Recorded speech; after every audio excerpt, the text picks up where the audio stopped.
Assalamualaikum warahmatullahi wabarakatuh. Perkenalkan, nama saya Della Amalia Putri dari kelas 1B Prodi PBSI. Video ini ditunjukkan untuk memenuhi tugas akhir mata kuliah berbicara yang diampu oleh Bapak Dani Hermawan MPD. Bismillahirrahmanirrahim. Wassalamu ala asrafil anbiya'i wal mursalin wa ala alihi wa ashabihi ajmain amma ba'du. Puji dan syukur marilah kita panjatkan kehadirat Allah Subhanahu wa taala yang telah memberikan kita sehat dan nikmat iman. Salawat serta salam semoga tercurah limpahkan pada Nabi besar kita, Nabi Muhammad Sallallahu Alaihi Wasallam, yang telah membawa kita dari zaman jahiliyah hingga zaman sekarang ini, serta tak lupa kepada para pengikutnya dan kita sampailah kepada umatnya. Di sini saya akan mempresentasikan naskah yang berjudul Pentingnya Kebaikan Dalam Kehidupan Sehari-hari. Naskah ini terbagi menjadi 4, yaitu yang pertama, jangan pernah berhenti untuk mengajak kebaikan. Yang kedua, kewajiban mengajak kepada kebaikan. Yang ketiga, keutamaan menyerukan kebaikan. Dan yang keempat, agama Islam tidak hanya mengatur urusan pribadi.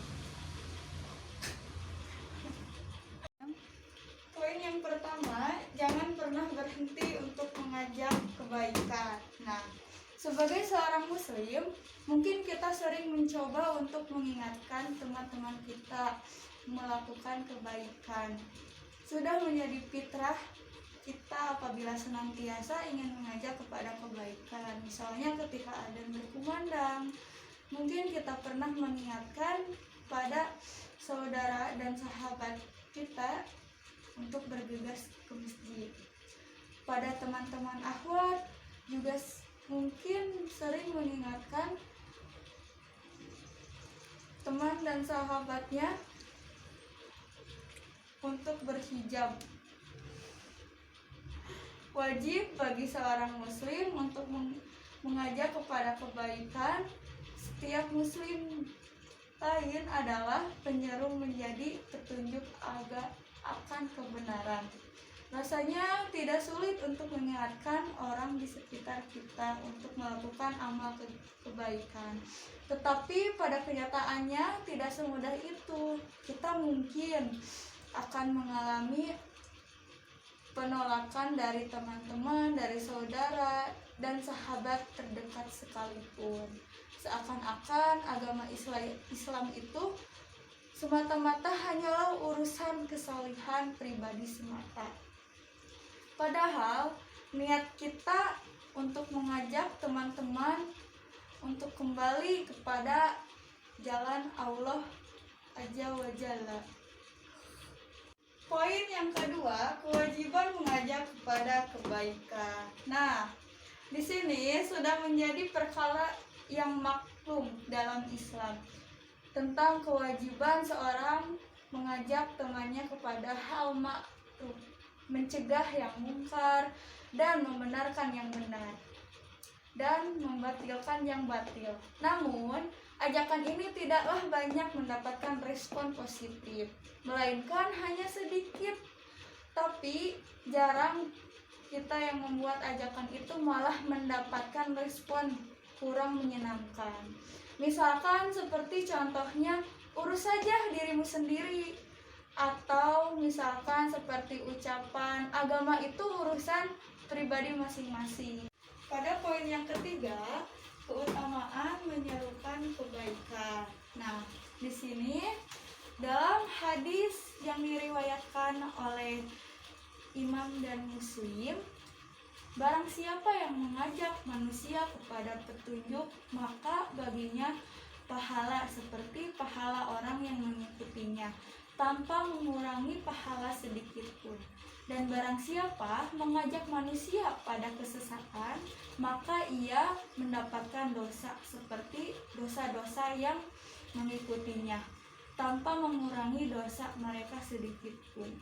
Hadis ini menunjukkan untuk mengajak kebaikan, perkara-perkara yang baik, dan menunjukkan haramnya memberikan contoh dari perkara-perkara yang buruk. Dakwah di jalan Allah Azza wa Jalla merupakan amal yang sangat mulia, ketaatan yang besar, dan ibadah yang tinggi dari kedudukan di sisi Allah Subhanahu wa Ta'ala. Dan dalam Quran surat Ali Imran ayat 104, dan janganlah di antara kamu ada segolongan orang yang menyeru kepada kebajikan, menyeru berbuat ma'ruf, dan mencegah dari yang munkar, dan mereka itulah orang-orang yang beruntung. Mungkin pada ajakan yang pertama teman-teman masih segan, lalu pada ajakan yang kedua dan ketiga menolak, bahkan mungkin marah. Tetapi kita tidak pernah tahu pada ajakan berikutnya akan diterima atau tidak. Bila kita tidak pernah mencobanya, karena kita bisa jadi pada ajakan keempat atau pada ajakan yang kelima mereka akan mengikuti kita pada kebaikan. Dan yang poin yang keempat, agama Islam tidak hanya mengatur urusan pribadi. Nah, agama Islam hadir bukan hanya untuk mengatur urusan kesolihan pribadi, melainkan ia hadir sebagai agama yang mengajarkan amar ma'ruf nahi munkar. Agama Islam hadir untuk membangun peradaban yang terang bersinar. Apabila Islam adalah agama yang hanya mengatur urusan pribadi, niscaya ia tidak akan pernah keluar dari rumah Muhammad SAW. Ia keluar dari rumah Nabi untuk membebaskan kota Mekah dari kesyirikan. Nah, dalam Quran surat An-Nabiyah ayat 107, dan tidaklah kami memutuskanmu Muhammad, melainkan untuk menjadi rahmat bagi semesta alam seluruh dunia.